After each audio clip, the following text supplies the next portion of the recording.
Dampak erupsi Gunung Ruang, ratusan penumpang tujuan Ternate dan Manado tertahan di Bandara Internasional Sultan Hasanuddin di Maros, Sulawesi Selatan.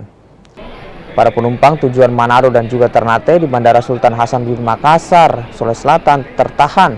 Mereka tak bisa berangkat usai Gunung Ruang di Sulawesi Utara erupsi. Penerbangan tujuan Manado dan Ternate pun bahkan sempat dihentikan. Total ada belasan penerbangan terpaksa dibatalkan. Alhasil, sebagian besar penumpang terpaksa melakukan refund tiket. Kita cuma dipotong surat pernyataan. Jadi merefund, Pak. Jadi menunggu di Makassar ini, Pak. Dan itu, Pak, karena kita dari perusahaan